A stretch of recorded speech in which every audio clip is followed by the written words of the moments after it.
Okay. So about 10 seconds there. Uh-oh, hi. I'm just Hey, setting up right now. How long Just this young gentleman here is all done? Hey, Chad? Yeah. Gonna wait? Okay.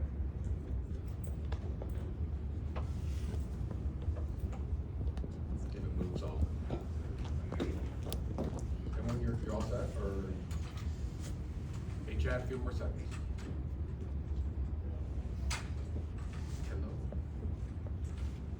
Is this an official board meeting?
So Deputy Supervisor, if I just called in sick today, we'd be able to do this. I have to wait it. It'll be very short.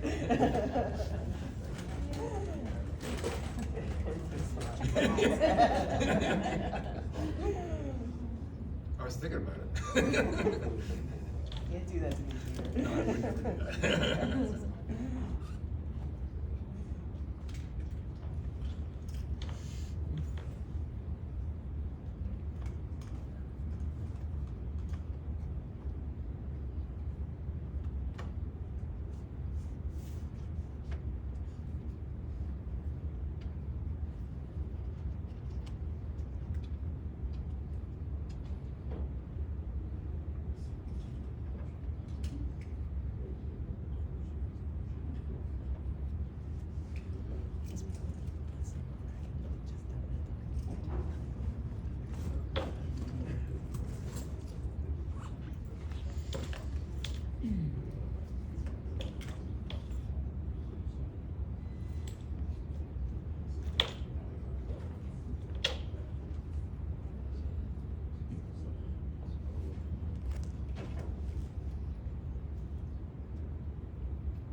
I'm ready. You're all set? I'm all set. All right. Chad, you all set? Yeah. 5 seconds? Yeah.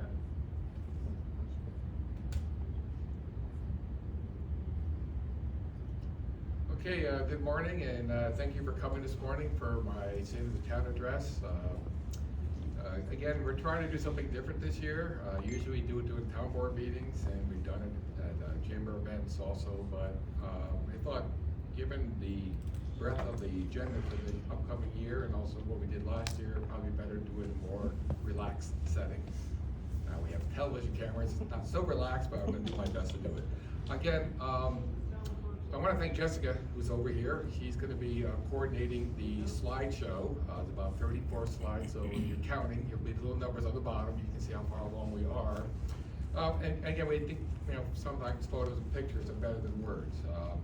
I gotta state right at the very beginning that I've been doing this for 9 years as town supervisor, and I think some days I still feel like a rookie because of the diverse programming and special issues that come up throughout the day. And I can't thank my talented staff, department heads, for helping me out, during this process.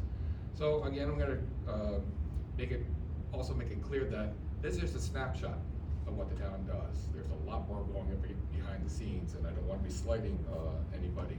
The goal here basically is to show how the town, I think, is really trying every day through its decisions to improve the quality of life of town residents. I can say that I have some guarded optimism, guarded in that a lot of the problems we face are outside our control. We have what's happening in the Middle East. We have issues around the world that can impact the economy, filter into people getting worried about buying things, sales tax and whatnot. But I'm also very optimistic because I think with the support of the town board, I think we have a very progressive and very aggressive agenda to, again, try to improve the quality of life of residents. I want to start by first basically reminding people we're in the midst of a comprehensive plan update. We do this every 20 years or so. And what we're trying to do is build on the success of the prior plan. The plan itself was adopted in 2001, but the last neighborhood study was 16 years later in 2016-2017 with the Weisberg Corridor study. There's a lot of core challenges. Again, the slide presentation we're going to put on the website, I don't like reading slides. I just want to ad-lib in here a little bit. Just highlight a couple of things that I think are very important. You're going to hear later on that we have a very diverse population, but we also have a very aging population. And it's very important, I think, for us to make sure we meet the needs of both those population groups. We also have a demand for parks and open space. We also have pedestrian and public safety issues cropping up. And again, I want to encourage you to attend the next meeting of the Comp Plan Committee on March 12th at 7 p.m. I want to also share some of the background information about our town. Mostly comes from the census. Again, I'm not going to read all the data, but some of the takeaways there is that the town has grown by about 4.36%, a bit, in line with the state and whatnot. One of the interesting factors that's not up there is that you may have read that there's a lot of outflow of population from New York State. In the town of Guilderland, it's gone up about 0.9% over the past 3 years. So again, it's probably going to show another 3% or so growth over the next decade. I think the most striking thing about this, and it's true of all, I think many municipalities, particularly suburban areas, that there are more people living in our town who are seniors, who are in our schools right now. That's something that we have to face, is that in the past, and it's still, don't get me wrong, young families and children are still very important, we want to provide those services, but now we have a growing need for a population that is growing. We still remain an overwhelmingly white community, about 77% of it, but we also have a growing diversity in our town, and you're going to hear about that later. Probably the most interesting statistic is that almost 15% of households in our town, the language spoken in that house is something other than English. And when I last checked with the school district, there were over 58 languages being spoken by students in our school district. So again, that diversity, I think, is going to be driving a lot of what we want to do in our town. This all starts basically with our budget, and I don't want to get too much into the nitty-gritty details of budgets. I want to thank the town board again, because they do have the responsibility for not only adopting the budget, but also monitoring the budget. I also want to thank our very talented controller staff, Darcy Eva, our controller, but Jessica Ellingson, who starting this year is our budget officer, so she's going to have a much more prominent role in this. It basically shows that over the past couple of years, we've been able to refine, I think, our budget. We have retired the debt for the bond purchase for the Western Turnpike Golf Course. We merged those operations into our Parks Department. The budget, again, is well under the state tax cap by about $100,000. And we have about 29% of unassigned fund balance. I only mention that because I think Column A was doing the leaps and bounds when they had 5%. So again, we are really trying to save for our future, and the best way to do that is through very conservative budgeting, but also setting aside money. The tax bill was simplified. Years years ago because there was, the town board back in 2008, 2009 was not happy with the county passing on a tax for the county election mandate. Those charges in the past have been covered by the county itself. It was Board of Election, which gets money from the state. That's very frustrating. It's not a big number, but when it's 50,000, then all of a sudden it goes to 100,000. After the budget is done, you have to scramble to find $50,000 that you didn't actually see. State retirement, again, retirement's very important, and funded retirement's very important, but that's also a number that has grown unexpectedly throughout the years, and it really is a shock when we get those numbers, when we have the budget for it. We also eliminated lines for the ambulance districts, both the Guilderland and Altamont. We'll get to that later on. But I also want to highlight how much money the town actually collects. Out of every dollar that is paid by residents for property tax, only 11 cents comes to the town. Most of it goes to the school district, and again, the school districts perform a very important role. But those 11 cents goes for parks, for our dispatch, police, EMS, water. I mean, it's amazing, I think, what we do with just 11 cents on the dollar. What we're also trying to do is keep our residents informed. We launched a new website. I don't think any town, and I always have to be careful when I say this, I'm not aware of any town that puts more on its website than the town of Guilderland. We post all our budgets for 10 years, we post all our CBAs. You want to read about the FERC application by the city of Waterville for its dam on the reservoir, it's there. You want to read about lighting plans that we have, the 700 or so pages, it's all there. We also provide complete agenda packets, same packet that the boards, planning, zoning, town board has, residents can have roughly 7 days before the meeting. So it's exactly the same packet, same access to information. I also want to say, town board also expanded public notice to make sure we want people to show up at these meetings. They want them to be heard, If you can't show up, we encourage you to send emails and letters and whatnot. But again, our whole goal here is to make sure we're transparent and we're giving as much opportunity for people to be heard. The new website has a report of concern, which has become very popular, where if you have a concern about a zoning violation or concern about, I don't know, a lost cat or a lost dog, we will refer to the right people in our town staff to address those concerns. It's a work in progress. We just launched it in December, so we're getting some of the kinks out of it, and over time we'll hope to improve it greatly. We're also adding some community aspects to this. We know our website is very popular based upon the traffic that's coming there, so we want to make sure we get our fire departments on that website. You're going to hear later on that there's a crisis in fire, in getting volunteers and whatnot. So we want to make sure we're playing whatever role we can. And we've also invested in what we have here right now, these large screen televisions. We're now broadcasting in HD. In the past, you remember not too long ago, you have to turn the volume up to 100 to hear everything. So I think it's been a great investment. I want to thank our IT director, Jeff Gregory, for basically shepherding us through that process.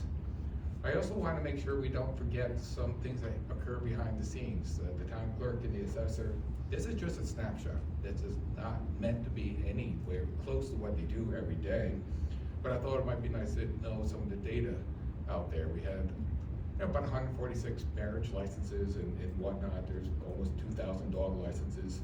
But I also wanted to emphasize we're also trying to digitize more of our records. We're first starting with the most vulnerable records. There's old death, birth, and marriage certificates are on microfiche. The microfiche does not last forever. It wasn't all that long ago microfiche was the thing, but it's no longer the thing. It's been antiquated for quite some time.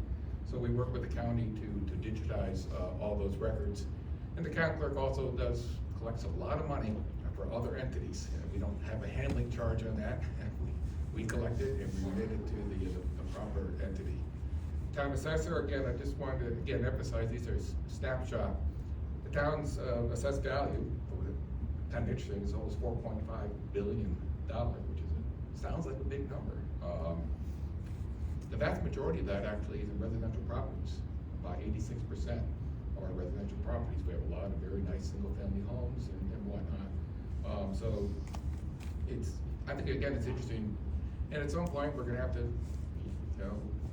get into that ugly word of reval, again, about 7 years ago. I hope Heather's not turning over somewhere about this, but we're gonna have some discussions at some point, and not too distant future, about when's the best time to do a new reval. I also want to thank again the town board for being a leader, I think, in the community, in the area, for providing a senior citizens exemption, extending that exemption, or expanding it to $58,400. That's the maximum that's allowed under state law. A lot of communities were gonna graduate over time to get to that number. We decided that that was the best way to maximize or give the ability of seniors to stay in their homes. We also want to make sure, again, was a mentioned about the firefighters exemption. Again, one of the first communities to do that. And we're trying again to give whatever incentives we can within the town's power to encourage volunteerism with our fire department. Still behind the scenes, the town court, right on the first floor here. It's back to pre-pandemic levels. Just put some numbers up there in terms of B&T, traffic law, almost 5,000 tickets. Penal and civil court. The bottom line is that the court really is back to what it was prior to the pandemic.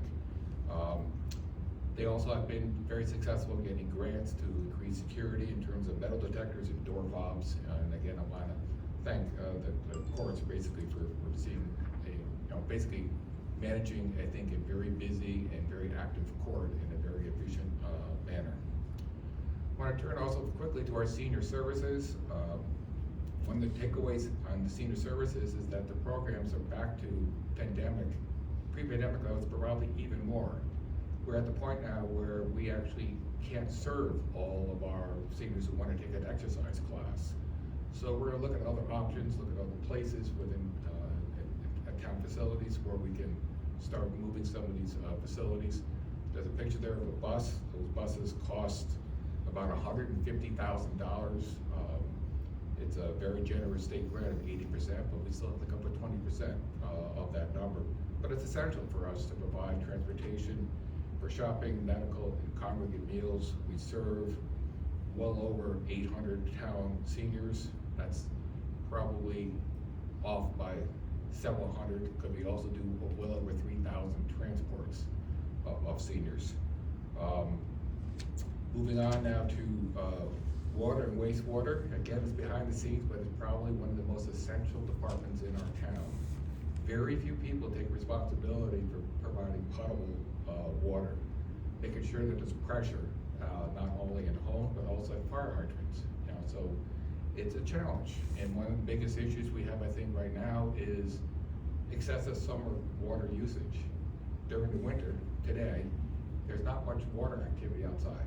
You're not watering the lawn, you're not washing your car, you're not filling the pools. So during that time period, and our best guess is that between 2 and 2.5 million gallons per day is used. During the summer, that usage goes to 5, 6, or 7 million gallons. I mean, that's a double. So what is happening? It's outdoor use. And the primary outdoor use is sprinklers.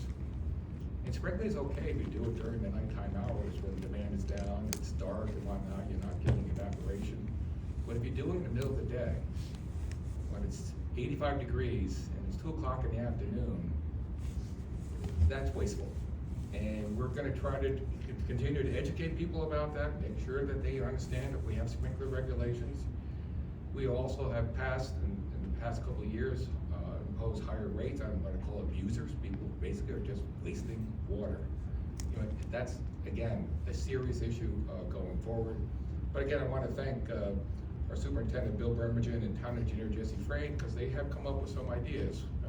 We did the Rotterdam Interconnect a couple of years ago. That brought almost 1.5 million gallons into the town at very low cost, because it's aquifer water, does not need to go to the filtration plant. We also had improvements at the filtration plant, which increased the capacity there by about 5 million gallons per day. The filtration plant basically is trying to clean water from the Waterfleet Reservoir. With climate change going on and algae and other things, it's getting more and more difficult to clean water. Also too, what we're trying to do is also maximize our ability to draw water we are getting close to being able to get the water that we're paying for from the city of Waterloo. But the problem you have right now is trying to draw that water, you're drawing in a lot more dirty water, difficult water, so to clean. So again, those improvements at the filtration plant have been pretty good in terms of adding almost 500,000 gallons, million gallons per day. The big project coming forward this year is the first one listed. We're gonna be replacing the water meters in all those homes. That's well over 13,000 meters need to be replaced. But also too, that's gonna help us in terms of maintaining water and reducing waste. One thing we'll do is to be able to monitor and monitor a leak. Somebody goes off to Florida and they have a leak in their house, we're gonna know, you know, and so it's going to be, I think, who knows how much water, but we know it's gonna be very important to, you know, for the long-term health, you know, of our water system. Planning and building, I just want to give an overview of what happened over the past year, and it's just a snapshot again. There were 12 special use permits by the zoning boards, about 1 application per month. There were 3 site plan use applications by the planning board. That was about 1 a quarter. There were 3 major subdivision applications. There were many months where the zoning board had to cancel its meetings because of a lack of business. I know that the Conservation Advisory Council, which has to review every single subdivision, had to cancel its meetings basically from June until this past week because there were no subdivision applications. So there's been a dramatic slowdown in terms of business activity. The transit-oriented district is one of the areas that there has been some activity. That was again the result of the Western Corridor study back in 2016 and 2017. It says right in its purpose section that it's intended to take advantage of the robust transit service. That's the purple line that CDTA put in this past year. Also with some proposed enhancements, that was the roundabout that was put in, and also direct access you have to the interstate highway system. Again, that new roundabout has proven to be very successful. I'll get into some statistics on that very soon. And also, the bottom line is that we always consult with the Albany Pine Bush Commission, DEC, and U.S. Fish and Wildlife and all development. And on every project, they signed off in terms of having no or minimal environmental impact. Some of the road safety improvements are those roundabouts. They've proven to be very safe and successful. The oldest one, about a year ago now, or actually a year plus, was the Carmen Road, Lydia Street.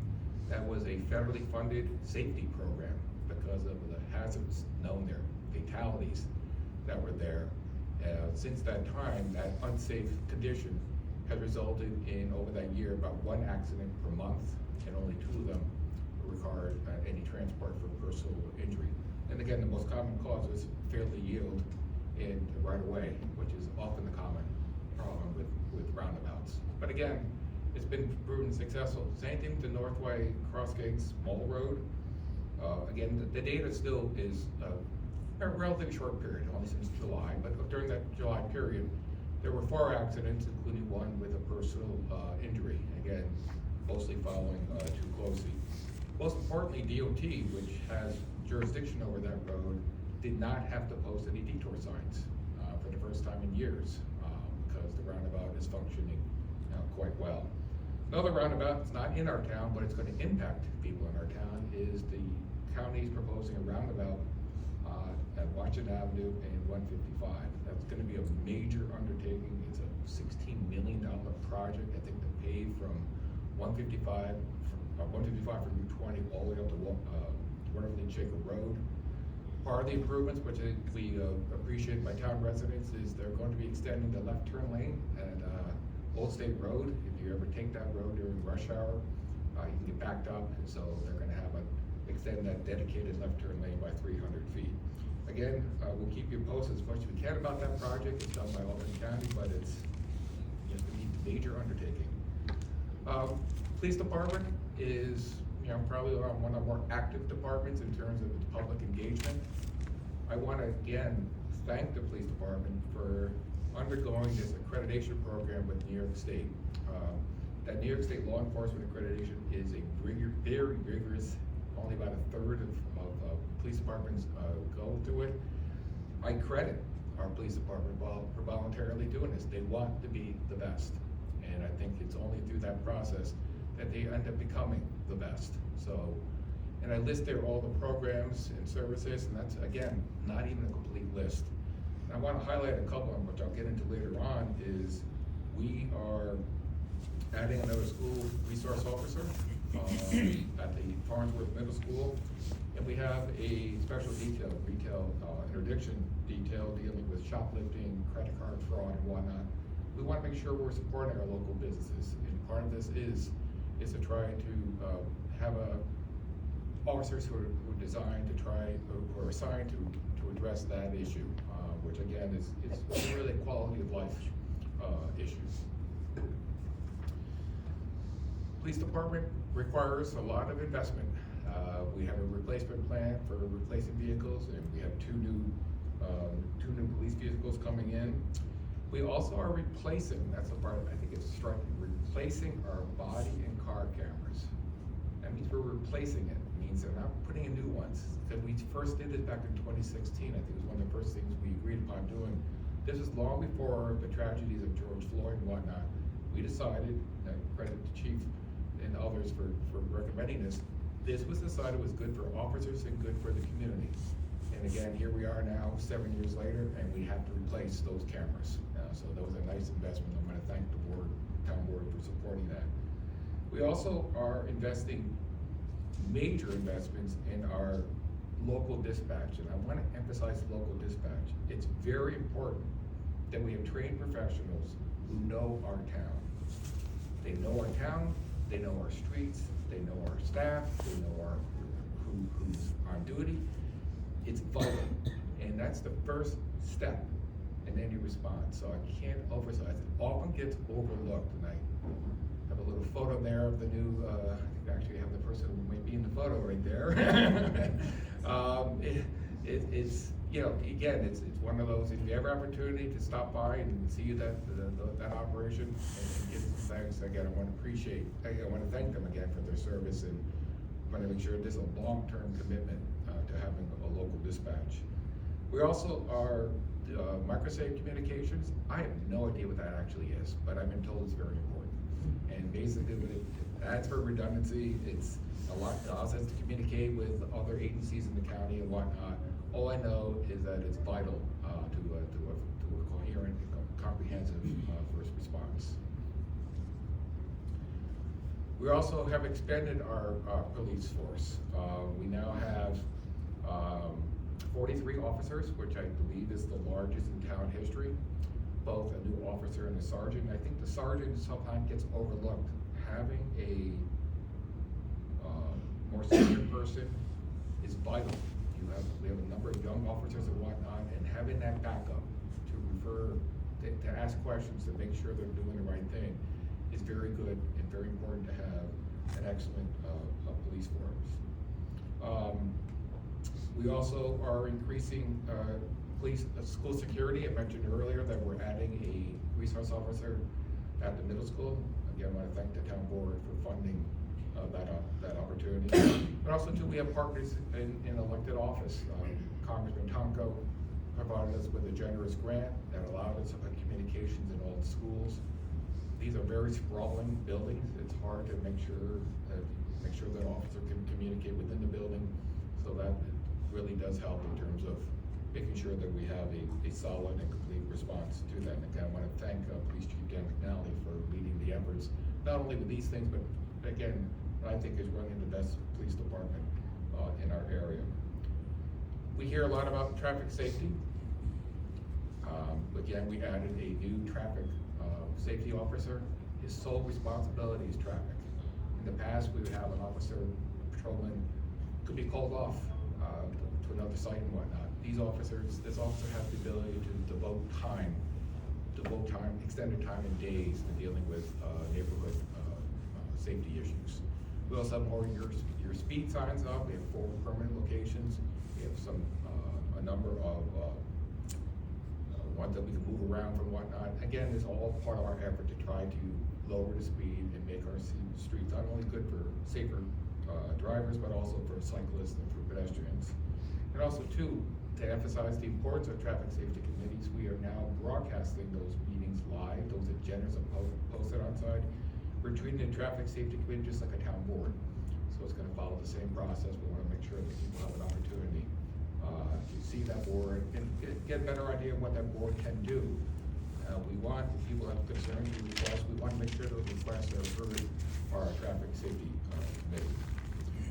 Some other things in terms of public safety, I may have mentioned to you last year that the legislature passed a bill that allowed towns to lower their speed from 30 to 25 miles per hour, but with a huge caveat. You had to have a traffic engineer certify that the 25-mile-per-hour speed was warranted, and that's very difficult standard. A lot of times you just spend a lot of money and the person will come back and say, no, you gotta keep your speed at 30 miles per hour. The state legislature is now considering a proposed law that would further reduce the speed, give us the ability to go down to 20 miles per hour. Not likely to happen in our town, to be honest with you, but hey, if it's out there, it's a possibility. But the more important thing was to eliminate the need for a traffic study. It doesn't mean, by the way, that we're gonna do it. It's gonna be studied by our police department. It's gonna be a very expensive undertaking. There's hundreds of signs will have to be replaced and switched out. It's gonna require education. Make sure, you know, if people are comfortable driving 40 miles per hour on a town road, just because you lower the speed doesn't magically mean they're gonna drive 25 miles per hour road. They're gonna drive 40. You know, so we're gonna have to make sure we come up with a good plan of educating people about that. We also tried our first speed hump, put it on Elmwood Road in McCallumville. That was part of an already planned paving project. We have found that these speed humps, by looking at how they've been used in other communities, it's best to do it when you're already paving the road. Adding a hump on a road, it doesn't blend in, you get rough edges and whatnot. This is still new. We want to see how it survives the winter. How do snowplows deal with it? How does wear and tear? So it's new enough that we still don't know if it's going to work. Design may change over time. I know the Federal Highway Administration is constantly looking at changing the design of these things. They're not supposed to be like a bump, it's supposed to be a hump. But they're changing both the lengths and the heights of it. We are going to be putting another one on Kennewick Drive, again, because Kennewick Drive and that neighborhood are gonna go through a paving project in 2024. So it's part of that schedule, and so far it seems to be working, it seems to be popular people on Elmwood Drive, Elmwood Street, but we're gonna see how the devil's gonna be in the details. Pedestrian safety is probably one of our most important missions as a town board and as a town community. We have over 50 miles of sidewalks in our town. I want to thank Don Sapos, our grant writer, because he is largely responsible for almost all of these sidewalk grants. And he speaks a different language, TAP CMAC and all that stuff. I still don't quite understand what involves, but it's been incredibly successful.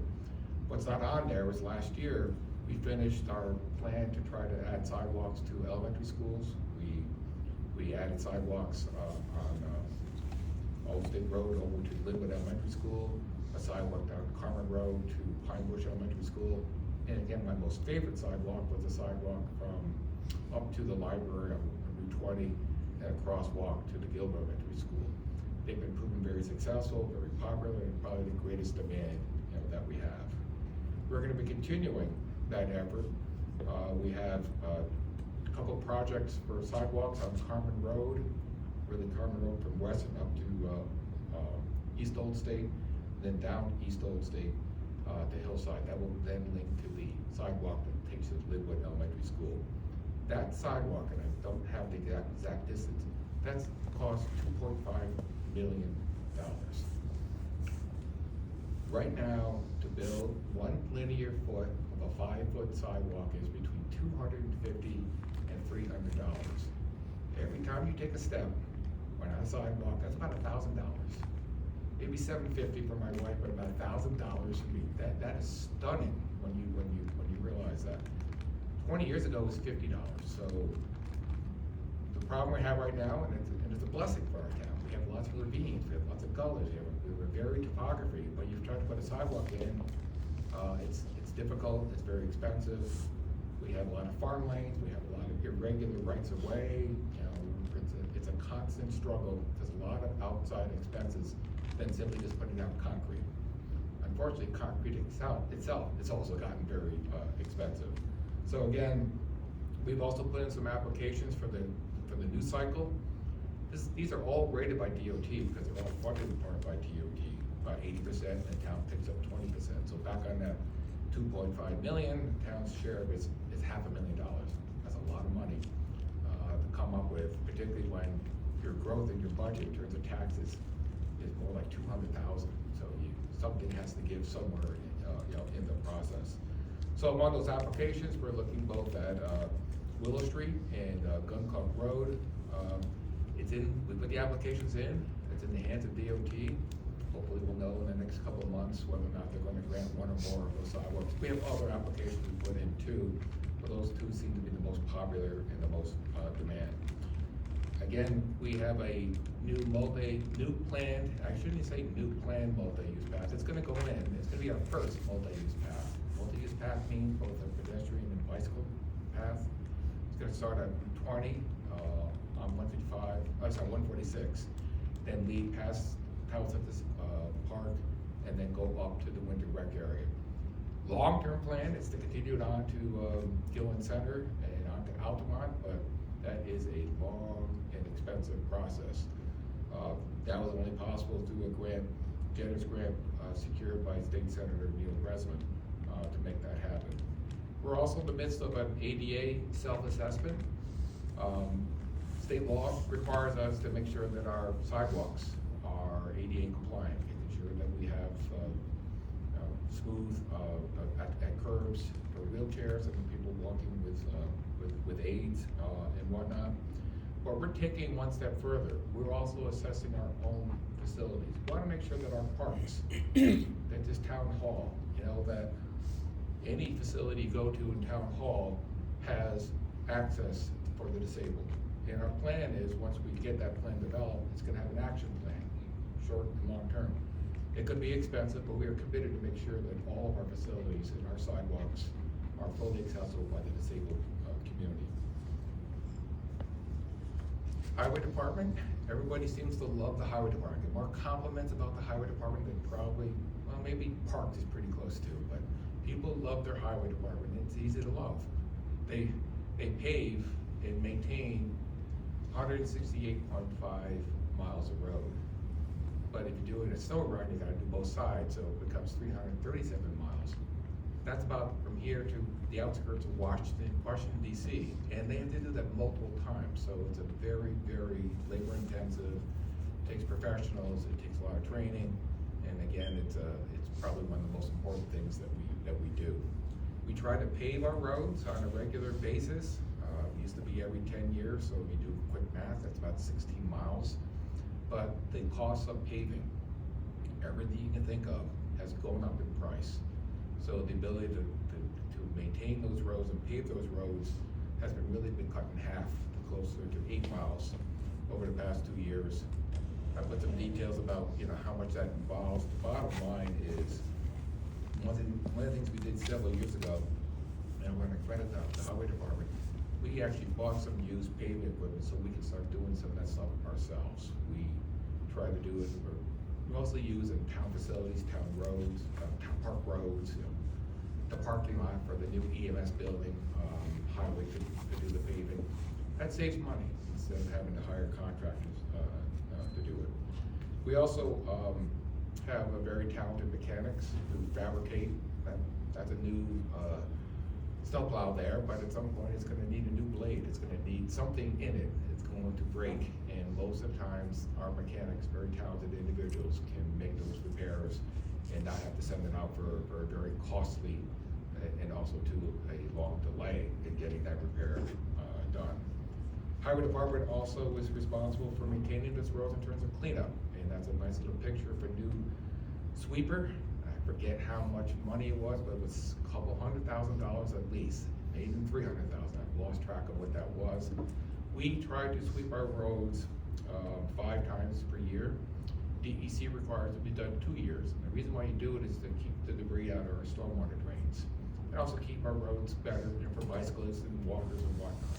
But again, as I said earlier, it's 168.5 miles of roads and 337 because it has to go on both sides of the road.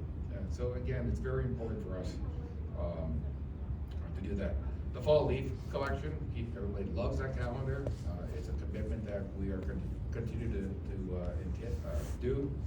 It is a very expensive undertaking. It's not simply just the individuals in the trucks, it's also getting rid of those bags. I don't know exactly these numbers, but at one point I was below 200,000, now it's 700,000 and growing. And that's because global warming, it's climate change, it's winter storms, it's ice storms. We had an ice storm back like almost a year ago, March, and we're still dealing with the debris because people are taking debris out of their backyards and putting it out and taking it away, you know, so, but it's very, very expensive. We also have a signage department. That's very important, particularly if we are going to build those 25-mile-per-hour signs and have to put them out, to have a sign department. And we also provide signs for many towns and counties throughout the area. That's a good investment by the town board, you know, several years ago. Also, sidewalk maintenance requires a lot of equipment. Those are nice pictures of some brand new Ventrac sidewalks of snowplows.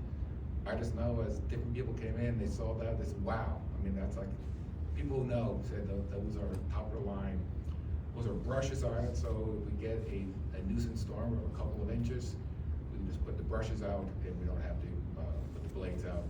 It helps maintain the sidewalks, it prevents sidewalks from being nicked and whatnot.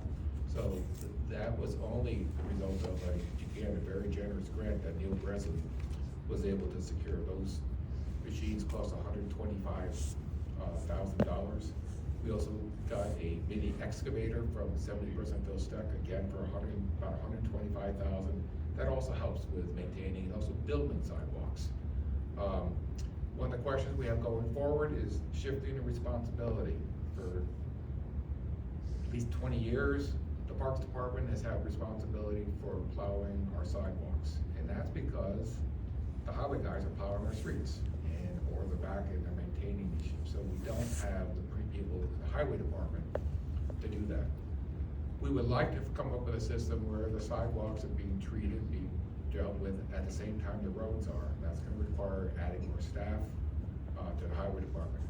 We think we have the equipment now with the mini excavator and other tools. It's going to be really people, and how do we get basically a sidewalk division started up.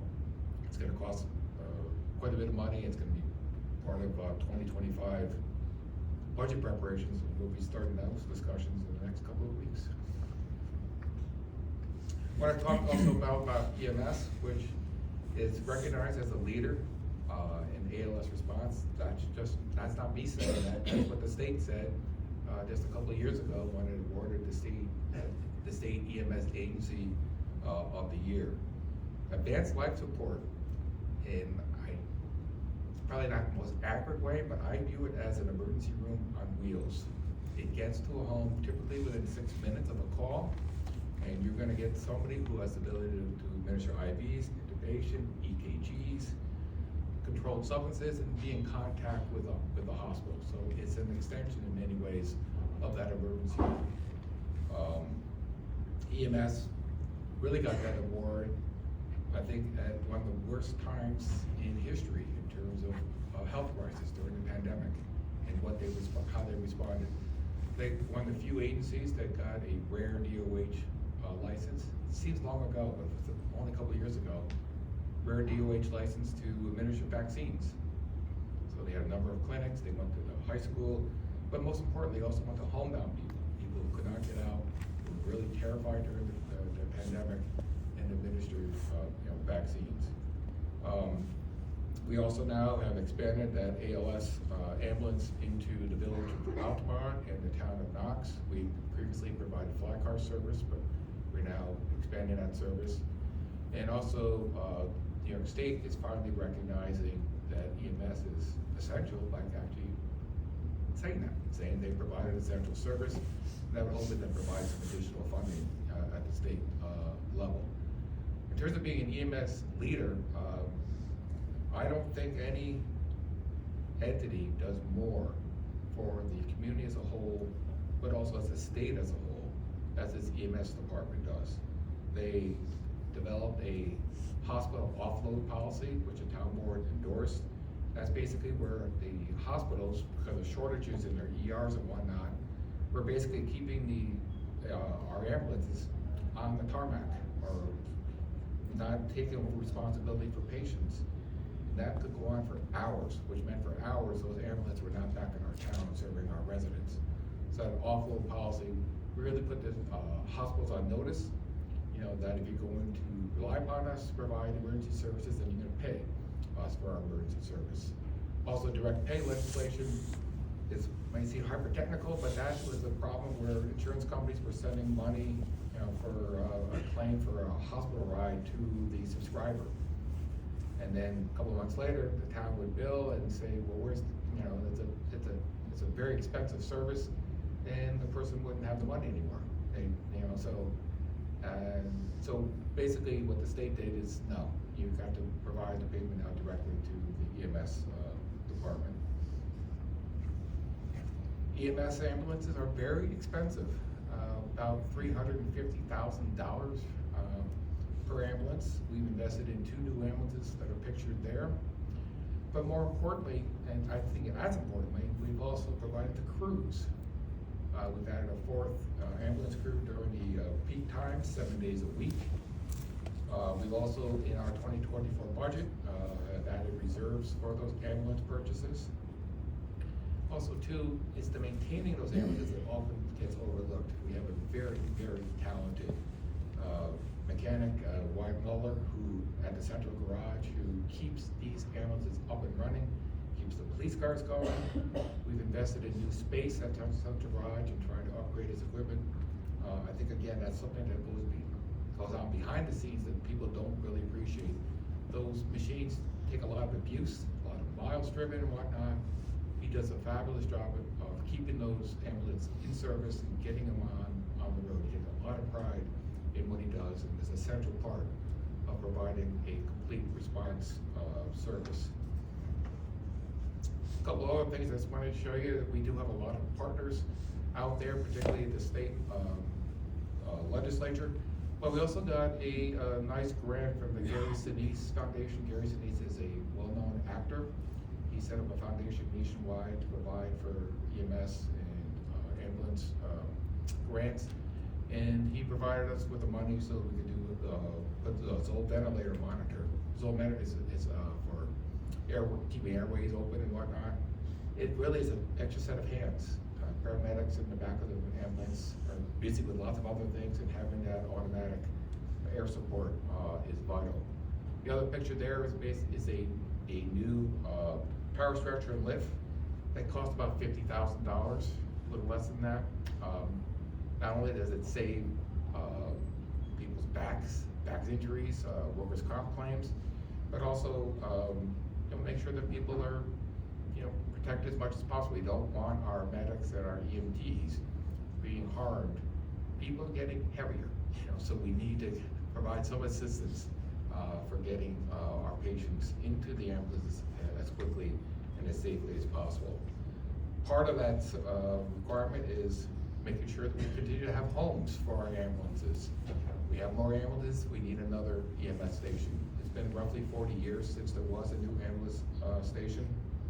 Again, I want to thank the Guilderland Fire Department for housing our ambulances during this lull. But this new station should be opened up later this year. Call volume is surging. I mentioned earlier about the aging population. We've had about a 33% increase in ambulance calls over the past 8 years. We want to continue to maintain those excellent response times at roughly 6 minutes from the time of dispatch to when the ambulance arrives at its destination. This new ambulance station is located probably in the best location possible. Direct access onto Route 20, and also direct access onto 146 for reaching Guilderland Center in Altamont. There was no financing, no land acquisition costs because it's located on town property.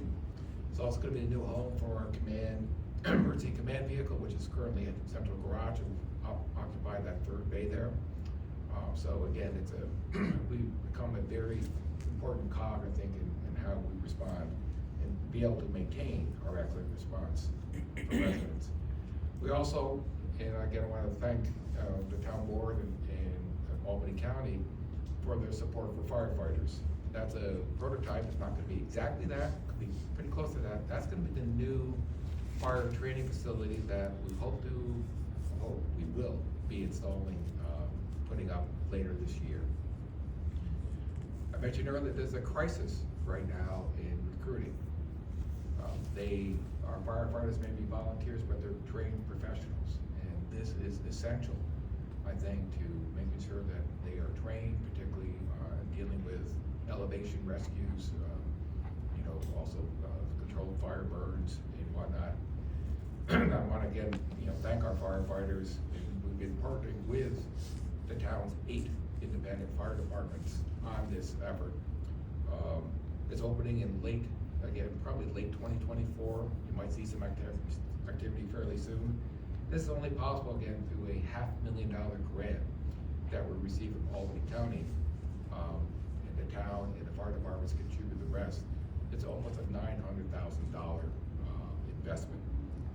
Again, I want to thank the county executive employee and the county legislature for authorizing that expenditure.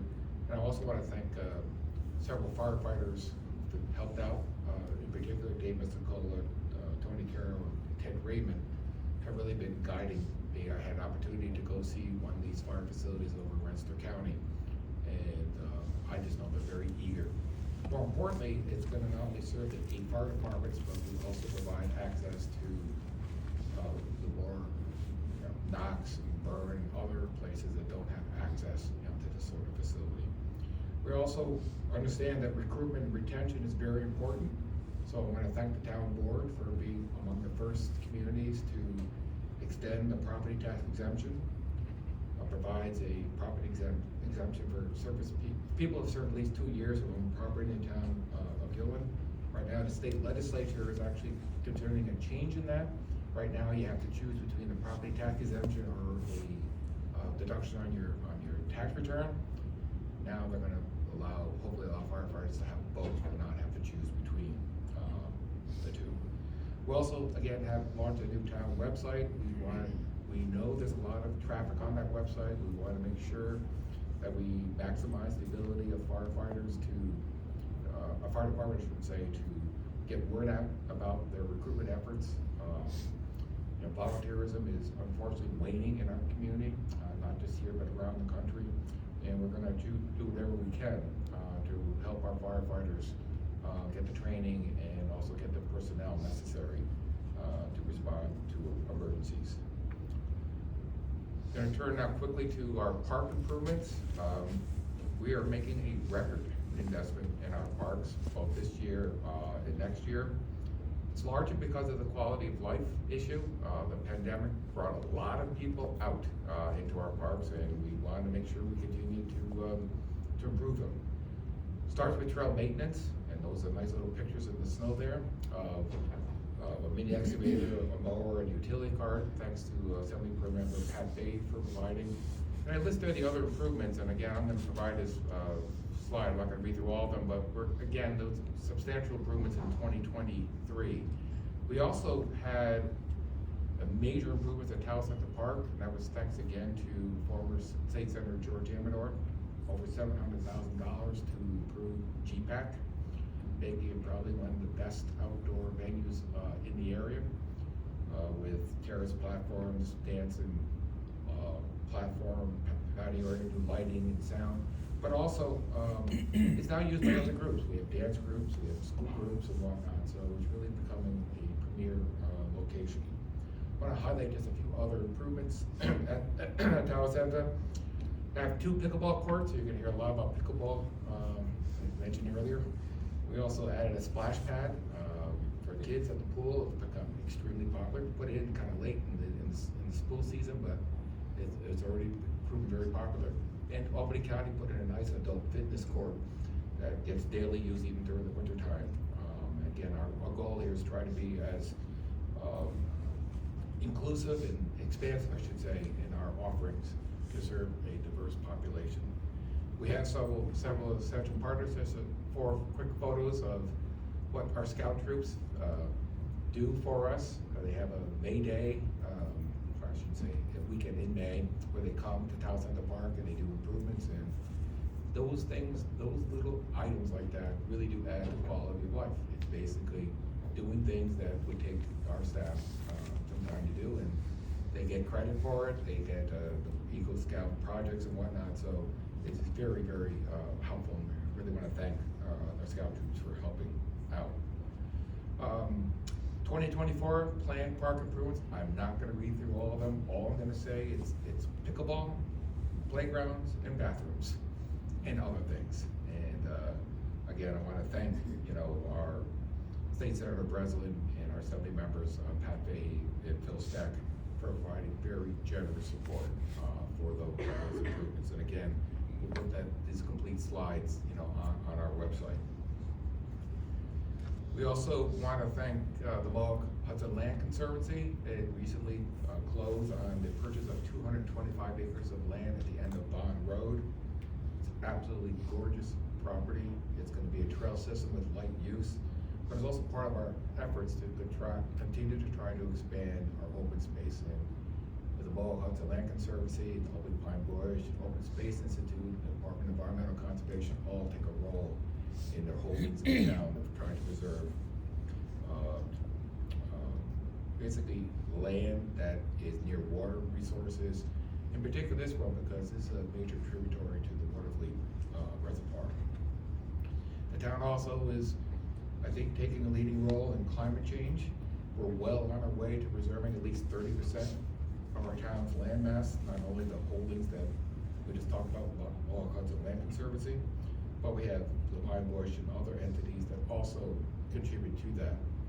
We are going to be updating our map at some point to take all those properties, all those parks that still have their underlying zoning. You look at Towns at the Park, golf course, you see it's residential. It's not residential, it's some residential, but it's got a park on it, or a golf course. So we're going to go through, and so we have a better picture of what is actually going on in our parks.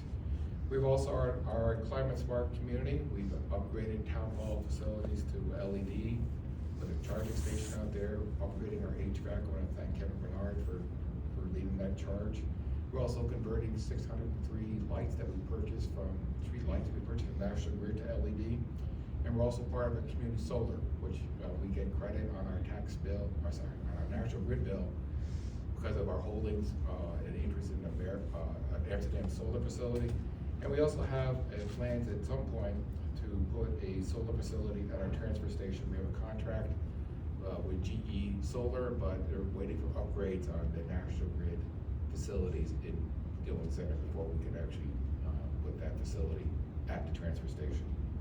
We're continuing to protect open space. We're one of the few committees with a conservation easement program. That was a law sponsored by State Senator Michelle Hinchy and also by Pat Fahey. We're also providing property tax exemptions for the voluntary preserving of environmentally sensitive area. And we also now have a new tree preservation law with a new committee that is basically starting the process of providing an educational but not punitive plan for how we can preserve trees, native trees, and how we can basically start eradicating some of the invasive species. I'm going to end now by just really talking about historic preservation, which is one of the things that I'm most passionate about. We have 2 properties that are listed there. The Miders Frederick House in Guilderland Center and the Schoolcraft House on Weston Avenue, both very old facilities. We are trying, with the help of grants from Pat Fahey, to improve both the appearance, but also ultimately improve the use of those buildings. We want to make sure, particularly the Schoolcraft House, its proximity to the Guilderland Library is the perfect place for the Guilderland Library to have some of its programming, lectures on history and whatnot. They had it before the pandemic. They're using it there. We're hoping to revive it. So we have plans to paint it, replacing the roof, really just trying to get the buildings up to, a condition where they are, I think where the town can take pride in having them, in our town. I finally wanna, talk about the cobblestone schoolhouse, one of my pet projects, owned by the Guilderland Central School District, built in 1860. That's amazing, before the Civil War, and in the early days of public education. And I keep on saying over and over, a small community decided that it was important to build a school. And it's not, no state financing, this was done by local residents. That building looks pretty much the same today that it did back then. It's on the National Registry of Historic Places. We are in the process of hoping taking over the property. The school put it out for auction, but then they pulled it. So we're working with the school district to take possession of that property.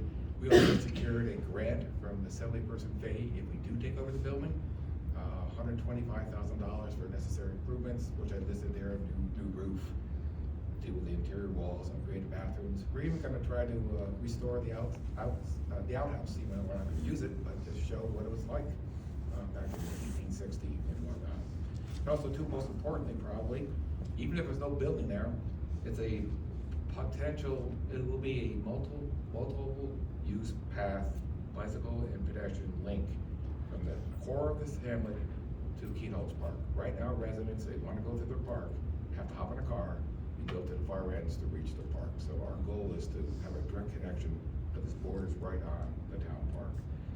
I wanna again thank you. I wanna thank some other people very quickly for this. I didn't mention the Guilderland food pantries and community caregivers, other charities in our community who really have been stepping up and really serving the most needy, in our community. I want to thank the Guilderland and Altamont libraries for their public service. They are often the meeting place, in our communities. The YMCA and the Guilderland Chamber of Commerce, they've partnered with us on a number of efforts to try to keep our residents informed, but also serve the needs of our community. I want to thank the people that I thanked earlier, which is State Senator Neil Breslin, Senate members Fahey and Stack, County Executive McCoy, and our county legislators. They have been providing unwavering support. It's nice to get a phone call when they say they have money, and I get a lot of those phone calls, so I want to thank those legislators and elected officials. I want to thank my town board members who are here today and all those committees that serve. I know we all work together and trying to improve the quality of life. I think that's our mission, and I really want to thank them for their ideas and their input. And I think I also want to thank our town employees. I haven't thanked them already, and I try to thank them as much as I can. I try to visit them as much as I can, but they are vital to making what I think is a wonderful place to raise a family and to run a business. Nothing happens in our town without our people. So I want to thank our town employees for their service and working with me to what I think is provide a very ambitious and very progressive 2024 agenda. Thank you very much.